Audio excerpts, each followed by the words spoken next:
you. Well, so as I've said from day one, no one sector can end hunger by themselves. It inherently requires government working alongside industry and nonprofit organizations, faith communities, and academia if we actually want to solve the problem. And what I know about you all is that you all are committed to solving the problem. And so tonight we have an opportunity to hear from industry. And one of the things that I learned about the importance of industry was when I was a community organizer and a community developer on San Antonio's west side. We built a little business called Guadalupe Street Coffee. And we were able to employ people from the neighborhood, and it served as kind of a community center for the people in our community. And we oftentimes, we would have hundreds of people that would be in the shop on any given day, but only about 30% of them would actually buy coffee. And so one time my boss said to me, he goes, "Jeremy, you run a great program, but a really bad business." I was like, thanks. But he was right. I learned pretty quickly that I did not have the skill set or the capability to employ our way out of hunger and poverty. That was not my God-given talent. I'm still curious about what my God-given talent is, to be honest, but I know that's not it. But the folks that you're going to hear from tonight, this is their God-given talent. We all know that hunger is a downstream problem, meaning that if you're experiencing hunger, you've probably got a myriad of issues that are mostly economic in nature. Then that's the reason that you're experiencing hunger in the United States or around the world. Well, these folks that we're about to hear from have the capacity to employ thousands upon thousands of people, and they do, here in the United States and all over the planet. They are bending the world towards justice through and using industry as their mechanism to be able to do that. To facilitate tonight's panel, we have MacDonald. Ann has become a good friend of mine over the past several years. She currently serves as a geopolitical risk advisor to Edelman's Fortune 500 clients in the food and beverage space, and has done so for the last 3 years. Prior to joining Edelman, she ran her own firm with clients in global agriculture and development. She's a senior advisor at Texas A&M at the School of Ag Economics, and she's on our board at the Baylor Collaborative. For 10 years, she worked in the White House, at the Pentagon, the State Department, and post-administration office for President George W. Bush and for Mrs. Laura Bush, where she served as the Chief of Staff to the First Lady. After leaving the Bush administration, she lived and worked in Port-au-Prince, Haiti, and she developed programs in agriculture, health, and education. We are grateful to Ann and our fellow panelists. Our panelists, whom she will introduce as they come up on stage, are Niki Shah with McKesson. We've been able to work with Niki over the years. Prior to her tenure at McKesson, we were able to work with her at Baylor Scott & White, where she led the first development of child and adult food care programs at a healthcare system in Texas. We also have Jim Snee. Jim is the CEO of Hormel Foods, whom you'll learn more from tonight, and John Rolph, the CEO of Thrive Restaurant Group. Would you join me in welcoming them to the stage?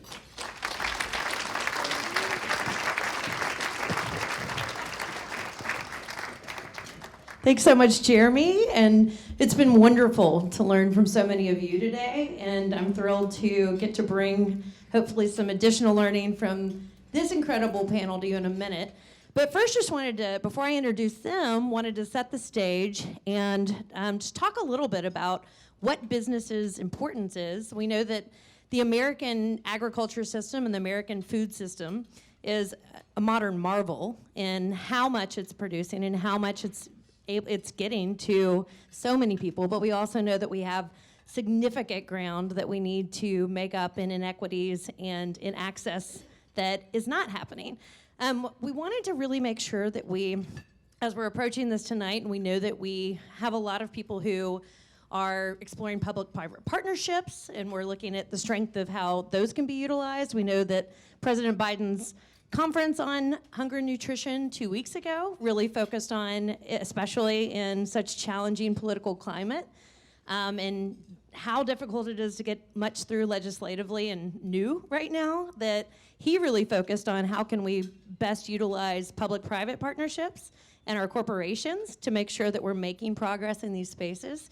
So hopefully want to bring forward tonight just the importance of what corporate contributions can do.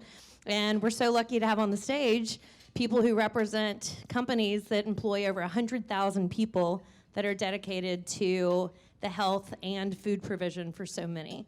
So first, just want to quickly go through our incredible panel. We have Niki Shah here, the VP of Social Innovation at McKesson. And Niki has a great record of supporting nutrition in the Dallas area. She is the first hospital administrator in Texas to implement free meal programs for children in hospital care. And a fun fact on Niki, because we need fun facts as we're approaching the end of the day to, get us all going a little bit more, is that she is working on her Sound Bowl certification, so something to ask her about later. And then John Rolph is the person on this stage who has spent more time on Baylor's campus than any of us. He is a two-time Baylor student body president, and also currently, what? I thought you said 7. I was like, how long were you in school? So John's, one fun fact about John is that he has been on the rooftops of all of the buildings that we can see from here in the skyline. And he currently serves as the CEO of Thrive Restaurant Group, which is one of the country's largest franchisees of Applebee's, Modern Market, Carlos O'Kelly's, and Homegrown. He also serves as the chair of the Kansas Board of Regents, so is continuing his work in the university space there, as well as being my fellow board member here. And then John also has 6 children, so wonderful to have all of these qualities with us. Yeah, high fives for that, John. Jim Snee is someone who grew up with one of his favorite foods being hot dogs, and he fascinatingly has now become the head of one of the largest pork producing companies in America. Jim is the chairman and CEO of Hormel Foods, and is a global branded food company that's consistently been recognized as one of the world's most sustainable and socially conscious companies. In his role, Jim's really led the company's focus on food products and really working on food security and sustainability. And Hormel's given $6 million in the last few years towards hunger and food security causes. Another fun fact about Jim is that he still holds his high school record in Albuquerque, New Mexico for most rebounds on his basketball team. I had to do some intel to get that one. Yeah. I think a wife texted a best friend for that one, so we got it. But I want to start with Niki, who in her work in the healthcare systems and in hospitals has really kind of seen the benefits of what prevention can do for helping our healthcare systems. And would love to just for you to set the stage for us and talking a little bit about the importance of what our food systems seem to be to keep us all as healthy as possible. Yeah, thank you. So prior to my role at McKesson, I was at Baylor Scott & White. And one of the things that we saw was people were coming to our emergency departments and using our hospitals because of basic food needs, or they were dehydrated during the summer, they didn't have access. So we really sought out to make sure that that access and affordability became part of the healthcare equation. So social determinants of health make up 80% of a person's health outcomes and well-being. Food security is a big part of that. So as we look at the patient and provider relationship, it's important that healthcare providers take the time to really understand what those food security needs are and how it directly impacts things like diabetes, obesity, high blood pressure, et cetera. And I think in that healthcare space, and now even with McKesson, we have over 3,000 oncology practices, we have 5,000 pharmacies, and we're positioning our healthcare providers to ask these questions to their patients that they're serving, even if it's filling a medication and people are making decisions between food and medication, that pharmacist has the power to make that change happen for those patients. So from the McKesson perspective, it's really important, the work that we're doing around the connection between health and food. We have 80,000 employees across the US and Canada. where we're taking the time to educate about social determinants of health. We've done all these mini micro sessions across our distribution centers to educate on access and affordability. And then when we came to the food topic, it was, you live near a Dollar General, how do you make healthy food choices, and how do you use food as a tool for longevity and better health and better outcomes? And the other thing that we also did was, it's a pocketbook. It's a pocketbook equation for our employees. If you take care of yourself now, it's less medication that you'll have to pay for later, less hospital stays you'll have to incur. So we really took the time to do that with our frontline staff in our distribution centers, where we see high rates of poverty and people who are uninsured. So. Thanks, Niki. Jim, as someone who is a huge part of those inputs with so many brands and so many different food products that you are processing, producing, and getting into our food system, can you tell us a little bit about what you're doing to work on nutrition and especially your interest in food security? Sure. So the first thing I have to start with is a big thank you to all of you. I've been inspired over the last 2 days being part of the conversation here in this room and in the breakout sessions. To hear the great work that all of you are doing to do your part to solve food security is absolutely inspiring. And so thank you for all the work that you're doing. The second thing I have to say is I saw a few raised eyebrows at lunchtime when Kathy said she had been to the Spam Museum. The Spam Museum is for real, all right? There is a Spam Museum, and I need a show of hands. How many of you have tried Spam? Oh, wow. We need a picture of that. Thank you.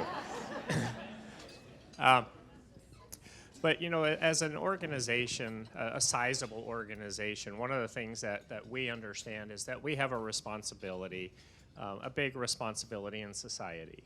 We've got 20,000 team members across the globe. We have a responsibility to them. In the U.S., we have almost 50 manufacturing facilities. And so those are 50 distinct communities that we live and work in, and we have a responsibility to those communities. And we have millions upon millions of consumers. And so we also understand that we have a responsibility and an obligation to those consumers. And so we get that as a company. We have to do our part. And so when we think about the products that we make, making sure that they're always safe, that they're affordable, that they're nutritious, that they're available, that they're accessible, those are things that we think about each and every day. And I joke about Spam, but when I get questioned about it, I always describe it to people as an incredibly affordable source of protein. And when you think about it in that context, not only Spam, but so many other parts of our portfolio and the role that it plays in American culture and American society to keep families fed, that's a big responsibility. And we don't take that lightly. There are things that we know we can do better. We have items that probably have too much sodium in it, and we're working on that constantly. But we also know that we have an obligation to family farms. So we're thinking about the entire supply chain, from the family farmers to our team members to consumers to society at large. It's a lot. But it's not something that we take lightly, and we spend a lot of time and effort against it as an organization because we always want to do the right thing. That's great. And I just want to, before we go to John, because your businesses are a little intertwined in the production side and then the consumption side, can you just talk a little bit more about some of the challenges you've been seeing in the supply chain, especially from your farm side? Yeah, so we were in a breakout this afternoon about resiliency in the food system.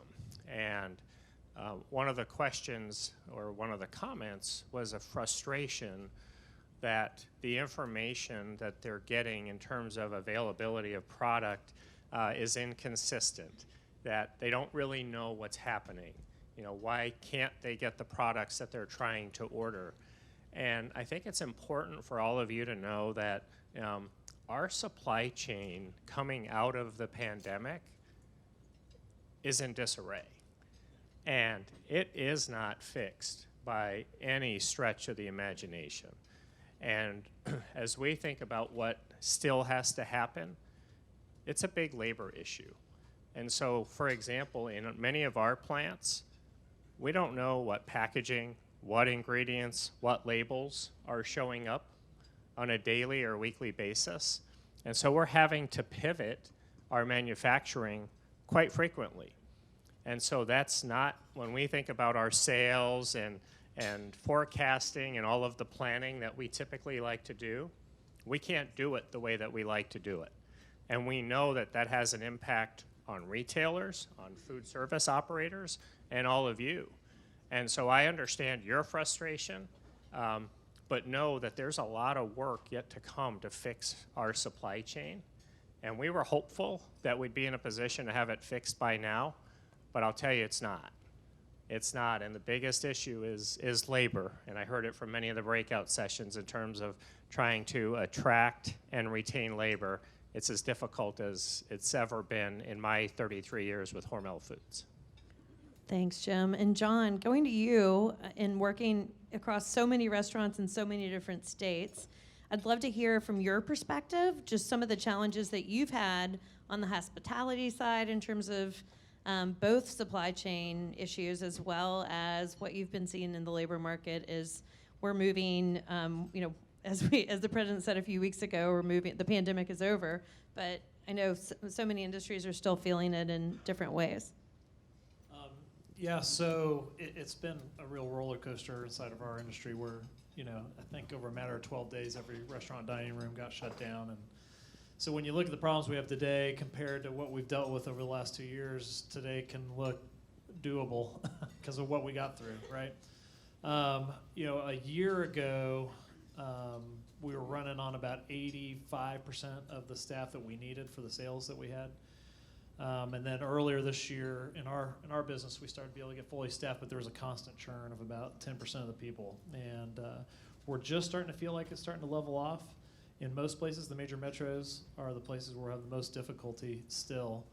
But the supply chain, I agree with Jim, is still very problematic. Now, again, comparatively, what we were dealing with in early 2021, I can remember a night in eastern Kentucky where we had 6 stores that didn't get their delivery. They drove an hour at least to some nondescript location at 2 a.m, and there was the guy drove with all their pallets, and he wouldn't even unload them. So they had to at 2 a.m. unload them and strap them and then throw them in their cars to get them back to the restaurant just so they could open the next day.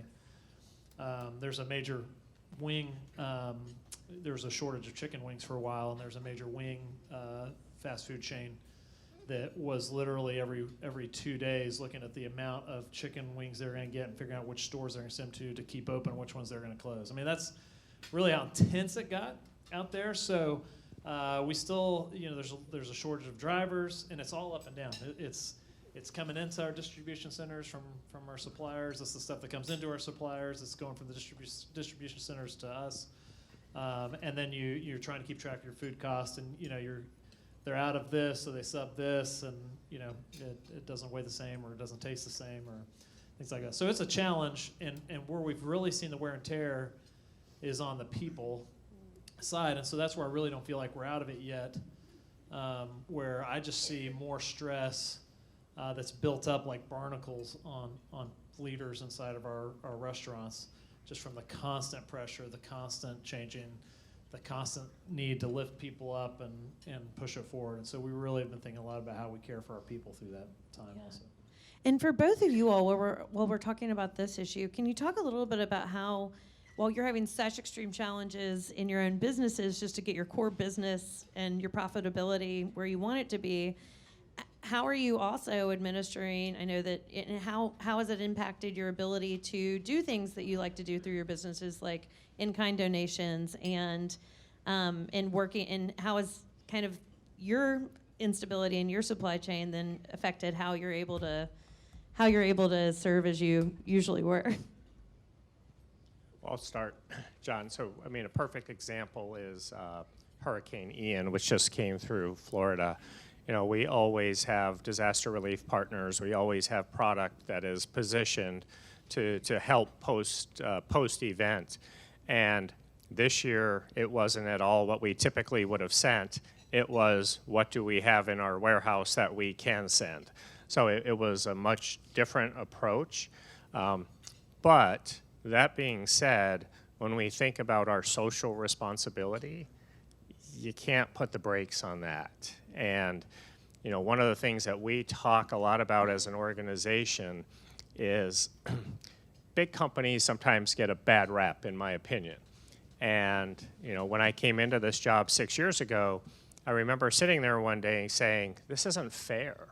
You know, we're like these big, bad companies that are ruining the world, and nothing could be further from the truth, because I know what's happening. I know what our people are doing. I know what our company's doing. And what it turned out to be is we just weren't telling our story. We were letting others tell our story. And so we set out on a journey, we call it our food journey, to really tell our story differently, all right? To make sure that we controlled our narrative with customers, consumers, with politicians, because if we don't do it, they will. And I mean, it's proven to be highly effective, but it's something, and that we can't stop, right? And we have to make sure that we're out there constantly with our messaging, but the messaging has to be supported by effort, which we don't give up on either. And so back to where we started, thinking about safe, nutritious, right? Great tasting, affordable food for people who need it the most through these difficult times. You start there and you build a really, really impressive narrative to make sure people understand that we're not a big, bad company. You're making me hungry for some pan-fried Spam right now. Yeah, you know, so the restaurant industry is tight right now. So our profitability is down by over 300 basis points year over year, though our sales are up. All right, that's how impacted our costs is. You know, we're paying more than 20% for the food coming in than we were a year ago, and we don't have enough pricing elasticity to pass that on. Plus, our team members, the wages are up and all that. So it's going to take a while for that to adjust. And so it's going to be tight. In 2023, you're going to see several restaurants close, I really believe. I think we're about to have another wave of that happen. And so it gets difficult to think on a macro scale when you're seeing that shrinking about what you do. But inside of Thrive, we changed our name to Thrive about 5 years ago because we focus on human thriving and flourishing inside the restaurant industry. And so part of that is connecting our team members with how they can give back. And so we have found it really important over the last year or two, and as we look moving forward, how do we help them feel a part of leaning into their communities and giving back and seeing the need that's out there? So for instance, we did some town halls, and we surprised everybody at the end with a homework assignment. We gave each of our general managers $200 bills, and we said, hey, here's $100 bill. You're a leader. You have to take care of yourself. Do something for yourself that you wouldn't normally do. That's get a massage. That's buy $100 worth of Natty Light and go fishing and not come back for 3 days. But you know, do something for yourself you wouldn't normally do. The other 100, we want you to carry it around in your pocket and look for an opportunity to pay it forward, to do good in the world. And we asked them to share those. Homework assignment was to share those stories back with us. And what it showed really was their eyes opening to the needs of our own team members. Like I remember one story in particular was during the winter, and they had a dishwasher that they realized had been sleeping in his car, and it was going to be minus 20 degrees. They used $100 to get him a hotel room. But those needs exist inside of our team, and so it's just inviting our own team members, hey, look at the need around you, look at the need in the team and in your community, and we want to come alongside you to bring your heart alive in this generosity, because that's part of how we're going to get through this time together. That's awesome. And Niki, would love to hear more about, is McKesson settling into kind of its new home base in the Metroplex area in Dallas? How are you all looking at both your new community relations and what you can do for kind of being a part of our community, or I'm a Dallasite, being part of it for the region, but also tell us a little bit more about what you're doing on a national level too. Yeah, so McKesson just recently, probably it's been 5 years now, relocated from San Francisco to the DFW area. And a lot of the work, and that's my role really around social innovation, is how do we partner with the other nonprofits in the area, with other businesses, with other governmental agencies to create systemic change. And it's working together hand in hand with the communities to drive that change. So if our hometown strategy, in the DFW area, we look at, what are the hospitals seeing in terms of their needs? What are our own oncology practices seeing in their needs? What are the pharmacists seeing? And then building those strategies and programs with the community, for the community, and by the community to make sure it's sustainable, long-lasting impact, that we're not just here today, gone tomorrow. We're not going to slap our name on a building and, not be there next year. But, we approach it from the social determinants perspective, from an economic mobility perspective, and really making sure that these partnerships are sustainable and they're long-lasting, and then that impact continues over the years. So nationally, kind of what we're doing is, we look at where is the highest rates of social vulnerability and really focus areas around the country that way. And then we look at also where are our team members, where are our oncology practices and pharmacies and distribution center employees, so we can leverage our assets to do good in those communities where we live, work, and operate.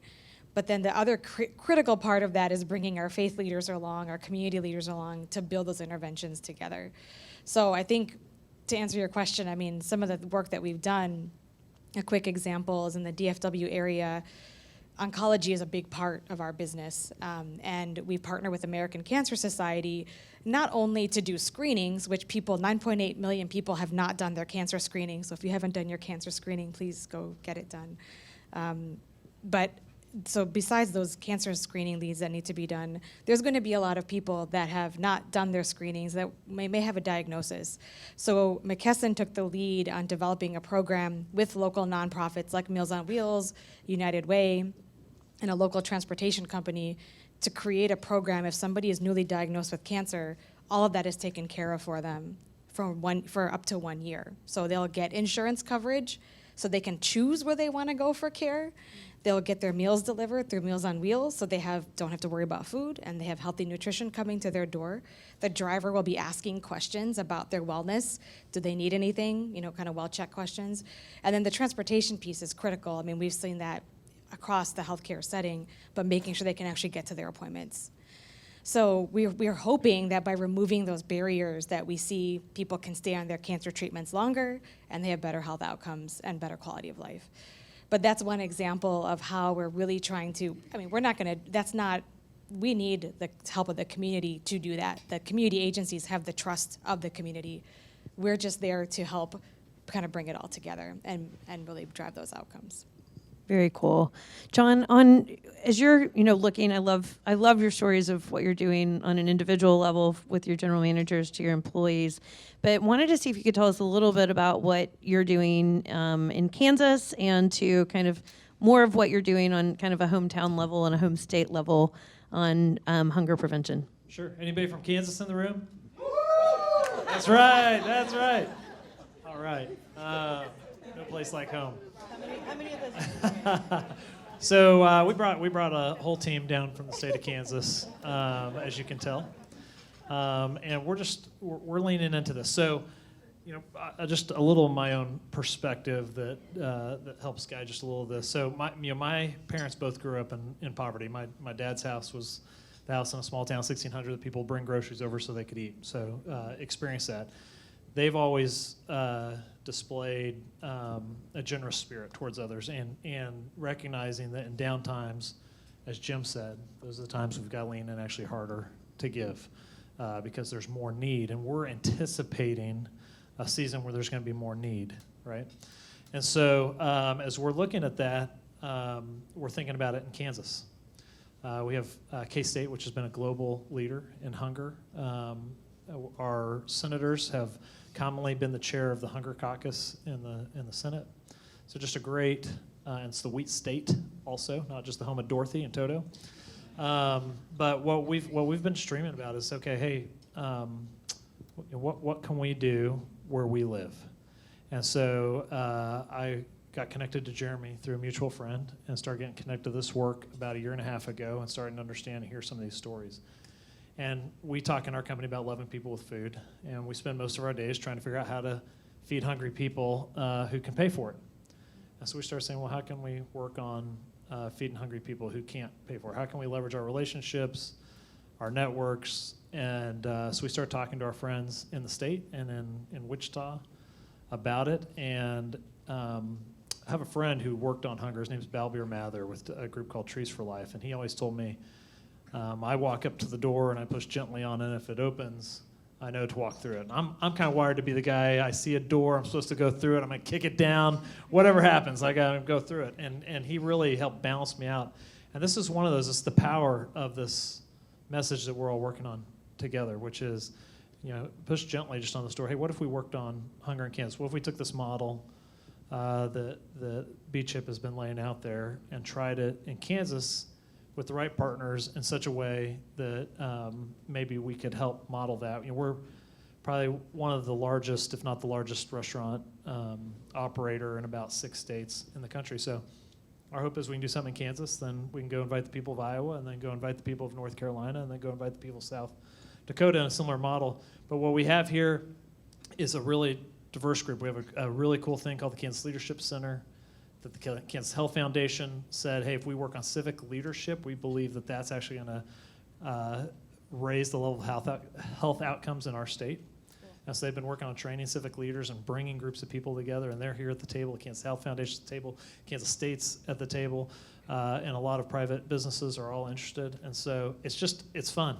Relationships, that you heard David Austin talk about it. When you become friends with people and you begin to care about these things, really amazing things can come out of relationships. And I think over the next year, we're going to see some really beautiful things come out of the relationships of people who care about hunger together.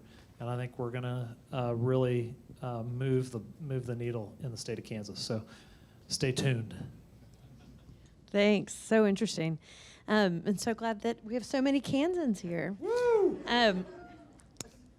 Jim, let's talk a little bit about you also are Hormel is known for being good, big food, and you're very much a part of your community of Austin, Minnesota. Can you tell us a little bit about how you focus on Austin as you are kind of simultaneous or very much simultaneously working on a global brand that's in 75 countries and in 75% of all homes?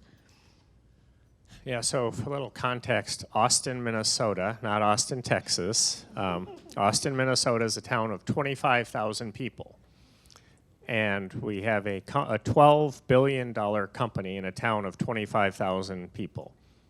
That doesn't happen anymore, right? You would expect it to be in Minneapolis or Chicago, but we've stuck to our roots in Austin, Minnesota.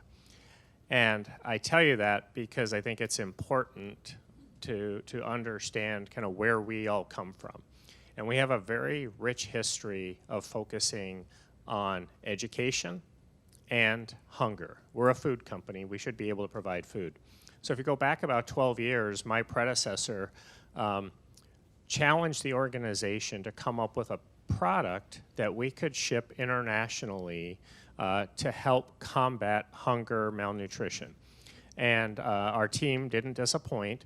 We came up with a product that's called, as you would expect, Spammy. And it's a 3-ounce can of fortified turkey. We were able to partner with Food for the Poor and Caritas and begin to ship that product into Guatemala.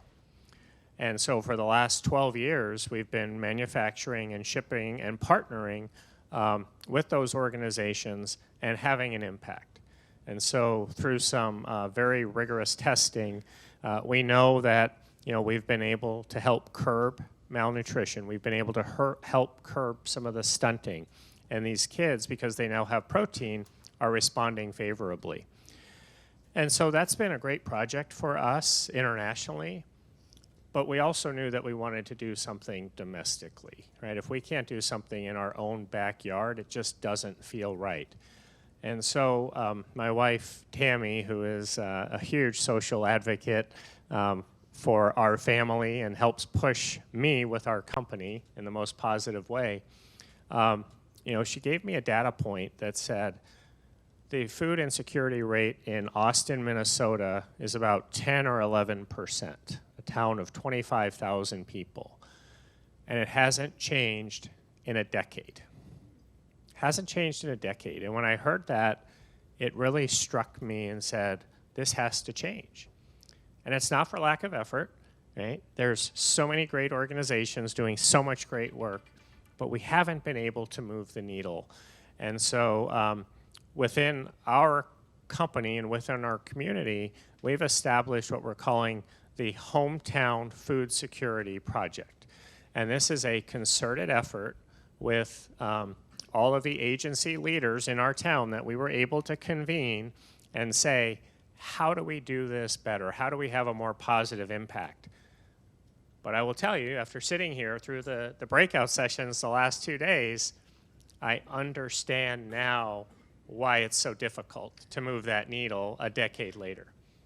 And to hear all of you with the same challenges and frustrations, it's real, but it also motivates me, and it'll motivate the team that's working on it and our company to figure this out, right? There has to be a way, and working with BCHIP and with our agencies, having them work together and collaborate is going to allow us to make progress, but then more importantly, we don't want to just do this as a one-off and say, we've solved it in Austin, Minnesota, so what? I mentioned earlier, we have about 50 plant communities, and I don't have that data, but I can almost guarantee you the data is not that different. So how do we then take that as a blueprint to those other communities and start to help them do the same kind of work and have the same kind of impact, right? Every little bit helps, and no one person, no one company, no one agency does it alone. So that's how we're thinking about it. We're starting small, but we really do want to have a large impact by the time we're done. That's great. Really exciting to hear, especially for the potential expansion. I want to just pose a question to the group, and anybody can jump in who wants to, but we saw at the White House conference that a huge part of President Biden's goal of eliminating hunger in the U.S. by 2030 is relying on public-private partnerships and looking at ways that we can utilize the private sector, non-governmental organizations, and government working together to achieve new goals, and specifically the goal of ending hunger. If you all could just jump in and tell us a little bit about where you've seen the greatest success or where you're most excited about what you're doing in partnership, whether it's with NGOs or government, and would love to just, I think, give a few examples for this group to show some successful ideas of where they could go. Well, I'd be hard pressed to say that we've found a great government partner yet, but that doesn't mean we're giving up. But I will say that some of the agencies that we've been able to partner with, the world of academia here with Baylor and BCHIP, they're the experts, right? They're the boots on the ground, the people who are living it and experiencing it every day, and that cannot be replaced. The other thing I would say is from an organizational perspective, we know that we can write a check, right? We can write a lot of checks, but that's not what we want to do as an organization. We want to make sure that we're part of the solution because we have so many great resources in an organization, people that want to be part of the solution. And so whether it is hunger, whether it's education, it's more to us than just writing a check. It's really understanding the root cause and creating a long-term sustainable solution. Yeah, I completely agree with you. I mean, one, I've seen a lot of companies get it wrong where they think, okay, we need to come with a solution. If we're going to be involved, then we're going to be the puppet masters. And really what it's about in this day and age is collaboration and partnership and getting people around a table and figuring out what the strengths are we bring. So there's people that are on the ground. In industry, we have the opportunity to be a convener. We have the opportunity to be an empowerer. We have the ability to bring people with specific skill sets, whether it's legal or accounting or trying to figure out a supply chain related issue. But we can come together and really each play our part. And I think as long as in industry we're coming with the humility that Jim is displaying here, Niki and their organizations, I think there's real opportunity to move the ball forward. And I just, Jeremy said it over and over again. It's a theme of this conference. No one group's going to be able to do it by themselves. It just ain't going to happen. And so, how do we just come together, collaborate, and really bring some sustainable change? I agree with both what we all said as well. I think one thing that's interesting about food is that it's industry agnostic. I mean, you heard we're healthcare. We have a food company. We have other companies. Food is something we can all get behind, and it all correlates to our mission. Our McKesson's mission is to advance health outcomes for all.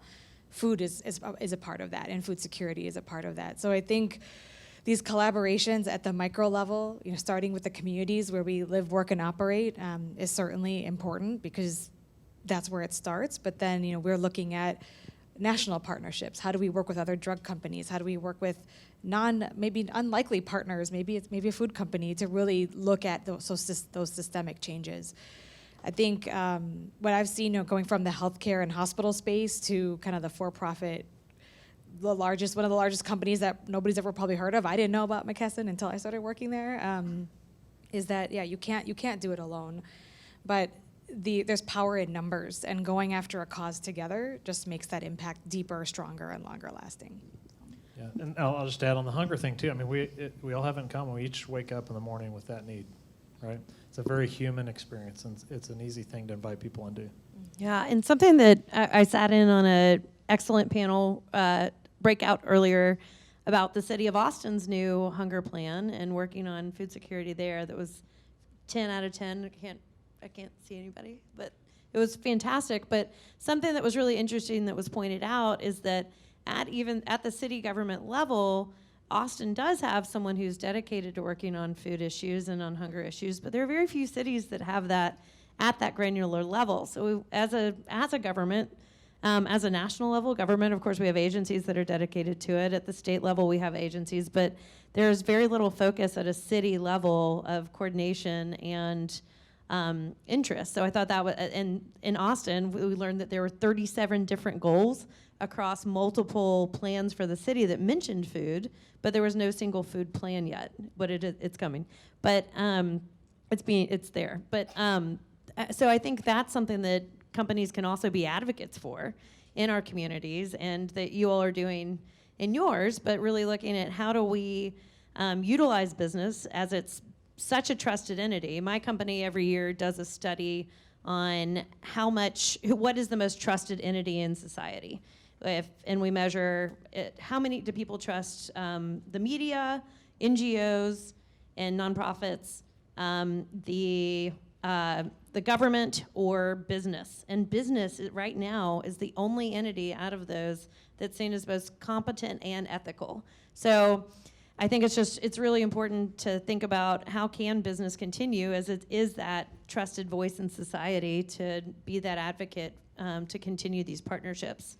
I think we're about at time, but just as we close, just wanted to throw it to you all to just give us one piece of something that's giving you the most hope in the fight against hunger, either what you're seeing at a systemic level or what you're seeing in your community that you are most energized by.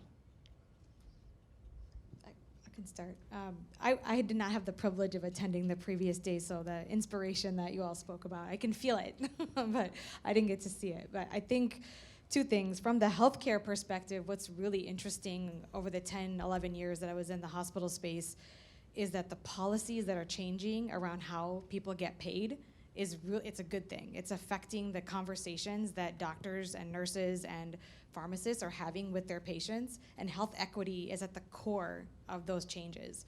So what that means is that you're not just going to the doctor to get your diabetes checked. Your doctor is going to ask you, have you had enough food to eat in the last 12 months? Or do you have a ride to your next appointment? And that's becoming part of the healthcare design, which is huge, because you see your pharmacist probably more than your doctor, maybe not. If you go to your doctor, you should see about the same. But even your pharmacist asking you that question, that's on the horizon. And because the fundamental reimbursement is changing, the conversations will start changing. And so as healthcare becomes more and more ingrained with the concept of health equity and making sure that people have better health outcomes, this is going to become the fabric. It's been there, I think, but now it's more on the forefront, which is really promising. The second thing I think is all these companies that you've heard from, we all have, either corporate social responsibility or ESG, environmental social governance. All the companies now are getting behind this, either because they want to, hopefully, or because they have to. Their investors are asking for it. So this is not just a one and done, a flash in the pan. This is a long-term, systemic piece of our overall strategy. If you go to the McKesson website and you look at our playbook, it talks about long-term systemic change for our employees and our communities and our planet. So I think that's what's really promising, is to hear that companies are taking the time and really investing in this in a meaningful way. I saw some of your faces when Ann was talking that you thought we were neither competent nor ethical. They weren't buying it in the back. I can send methodology. Jim started by thanking you all for the work that you're doing, and I look at this room and I'm inspired. Right? I look around at the stories I've gotten to hear about the progress that's being made, and just as I've been able to go out and invite other people into this work, no pun intended, I guess. I was about to say this without realizing what I was saying, but there's a real hunger for it, right? People are anxious and wanting to help in whatever way they can. And as we've talked about when we begin this effort in Kansas, it's really an invitation. And the way people are responding to that invitation, being willing to bring their gifts and their talents to the table, it's going to make a difference. And I think when I look back on my life, this is going to be a really meaningful part of the journey. And so that's really inspiring and exciting for me, just to be able to be a part of this work that you guys have been a part of for a long time. That was a bad pun. So I got 3 minutes. I'm going to tell two quick stories, because I think one piggybacks on what John is talking about. Is, a corporation is not the brand, right? The brand is made up of 20,000 individuals, people who set out every day to do their absolute very best and to make a difference. In our hometown of Austin, Minnesota, our Salvation Army typically would host congregate meals this time of year as the weather's starting to turn south. Well, Salvation Army lost its cook, and guess what? Labor issue, can't find a cook. So the solution was, not going to do congregate meals. We're just going to hand out cans of Spam or maybe some other, shelf-stable food out the door, and away you go. And if any of you have met my wife, Tammy, you know that wasn't the right answer from the Salvation Army. And so working with United Way and other agencies said, we've got to figure this out.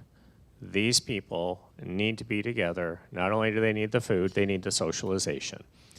And so set out on a journey to say every Monday through Thursday through the end of the calendar year, we need to, as a community, provide meals at the Salvation Army. Don't know how we're going to do it, but we're gonna start trying. And so we offered it up internally to our organization, and to John's point, people just don't know where to go and what to do. But when presented with the opportunity, they were standing in line to sign up. United Way went out and helped with the churches in the community. We went to the city government and said, you're filling one of these. We went to the Mayo Clinic in town and said, you're filling one of these. And guess what? It got filled. And Tammy showed me the list today, and it's overfilled. And so now we're thinking about how do we do this into January? And so it's these people that are not part of a big, bad company. These are people who care. They care about their community, and they want to do good. And so where there are opportunities, let's bring them into into the loop because they really, really do want to do their absolute best work. And then the other thing I would say that gives me so much hope is I have the opportunity to interact with a lot of other CEOs and a lot of other companies. And I will tell you the conversations are very, very different. I'm heading out in the morning to Florida for a North America Meat Institute conference. Doesn't that sound sexy? But the conversation is not about just donating product, right? That I'm going to donate product and I'm going to record it so I can report it and I check the box in my corporate social responsibility report next year. They are now thinking about how do they align resources from the Hormels, from the Tysons, from the Cargills, from the Smithfields, all the world's biggest players, to say let's be thoughtful and let's be strategic about where we're donating this protein so that we can have the most impact. And it'll go, you know, to the biggest players because that's the easiest, most convenient today. But just know they're thinking about it differently. They're talking about it differently. And so the change has to start somewhere. And I do believe that when it starts there, that impact is going to trickle down in a really, really big hurry. And they're not doing it because somebody told them they had to. They're doing it because they know that it's the right thing to do. And so have faith. I do. That it's, you know, I have a bias for action. And sitting here the last 2 days, seeing the action that all of you are putting forth, just, you know, energized and only strengthen the faith in the work that's being done and the solution that I know is on the horizon. Wow. Well, thank you all so much for these fantastic stories. Thank you for all that you're doing through your companies and for your employees and through them. And thank you for giving all of us inspiration on how to think and act differently and hopefully find more ways to continue fighting hunger together. So please join me in thanking our panelists.